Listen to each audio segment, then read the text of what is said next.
Now, we're coming up on sort of a 3-year anniversary of our involvement with this website together, Uh-huh. and that Uh-huh. started in September of 2008.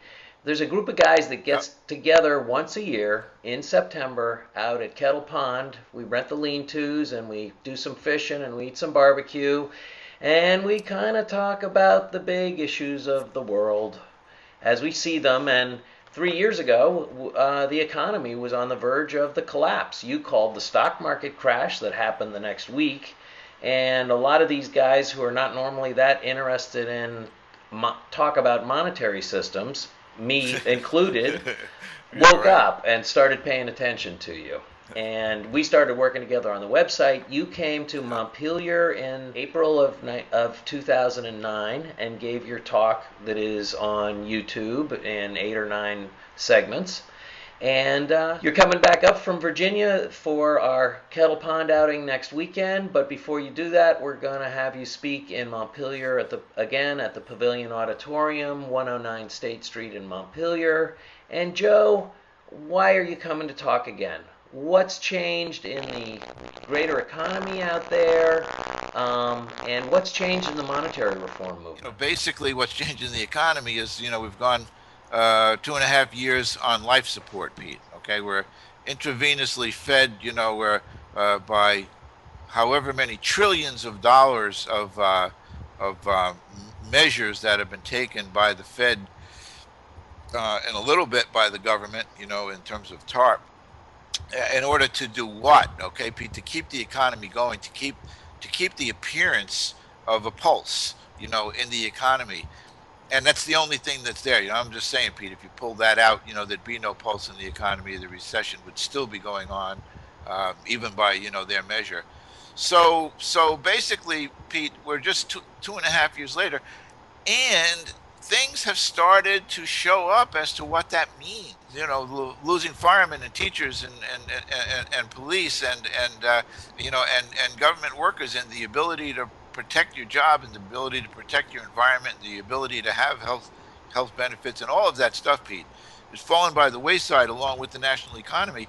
And people are starting to realize, that those are the impacts from the economy that are really based in the money system, Pete. Okay, the lack of the money system. You know, uh, to bring it up to date, I just was listening to Bernanke's speech in which he basically said, "Sorry." He said households and businesses are going to have to learn to cope. He said, Pete. Okay, I mean, so there it is, right there. The central bank can do nothing. Why not? Because we have a debt-based system of money, Pete. That's why not. Okay, so we need to have the ability to have money in the monetary system, money in the economy. The means of exchange must be provided for in order that there be demand and production, Pete. And it's as simple as that. You know, People don't question, challenge, understand, or even care about the money system, Pete. They don't. Nobody cares about the monetary system. Neither did I. I was totally sure the monetary system was something that somebody else needs to reflect upon, but not me. But then I came to understand it. And when I came to understand it, I realized it was actually the foundation issue for all economic activities. So we've come 3 years later, to no advance. The stock market's ready to crash again, but the stock market's totally unimportant, Pete. It's the banks that we have to worry about, because the banks, when they go down, take the real economy down with them. Okay, stock market means really nothing. All that means is somebody's investments. Yeah, So what what's happens? changed? What happens when too big to fail fails?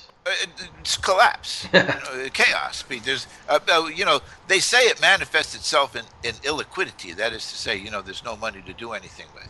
Why? Because nobody has any confidence that anybody makes a loan, they're going to get paid back.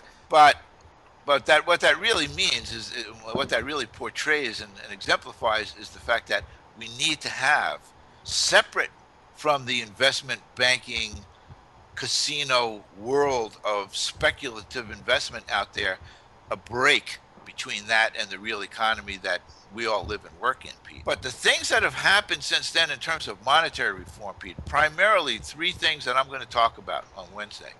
The first is a what I consider to be, the best analysis that's ever been done of the debt-based system of money, Pete. Okay, we call it the fractional reserve banking system. It gets you into a great big pissing contest with a bunch of modern monetary theorists about whether or not there's fractional reserves, but it doesn't mean anything, Pete, okay? The fact of the matter is we use debt in order to create money, and if we don't have any if we don't have any debt, we don't have any money, and if we need money, we need more debt. So we can't live that way. We're at the point of having no money in the economy. We need a way to get money into the economy. We can't do it without debt. And the analysis by Dr. Bernhard Senf, a German economist, University of Berlin School of Economics, shows exactly, specifically, mechanically how the debt-based money system works and the problems of compounding interest, and how the problems of compounding interest have, over time, paralyzed basically our economy, Pete, okay? And why we can't go forward from here. And so if you can't go forward from here, you got to take a step back and say, now what do we do? Where's the exit strategy from the debt-based money system, and to what, okay? And the to what has been clearly identified and laid out in a draft piece of legislation by Congressman Dennis Kucinich of Ohio, who has shown how we can transform this fractional reserve debt-based system of money into a public money system that is not based on debt, that is issued without debt, so that we have the means of exchange in the economy, and then let banks lend money where it's needed. And so we have the model, we have the example, what's wrong with it, clearly laid out. We have the model of how it can run. And then the third thing that we have, Pete, is the work by Dr. Kuru Yamaguchi, who is a Japanese macroeconomist who does modeling, system dynamics modeling, which is basically the most sophisticated integrated method for modeling very complex things such as the monetary system. And when we say the monetary system, we mean the monetary system functioning as part of the national economy, and then how the national economy functions, Pete. So Dr. Yamaguchi has shown two things. Number one, as Dr. Senf says, we have these great crises that result from debt-based money, Pete, and those crises can be avoided by a switch to debt-free money, as modeled on the American Monetary Act, which is kind of in turn the foundation for the Kucinich bill. So we have all three of these things that are out there as components of the reality of the day, Pete, the clear explanation of what's wrong with the debt money system, the clear method of a transformation to a system of debt-free money, and the modeling work of Dr. Yamaguchi to show that we can eliminate all those crises that the debt-based money system causes and resort to basically achieving our GDP potential. What that means, Pete, is, as full employment as the natural resources and the national economy can provide without inflation or deflation, and in the meantime, eliminating government debt. So basically, Pete, what I'm saying is we are stuck here.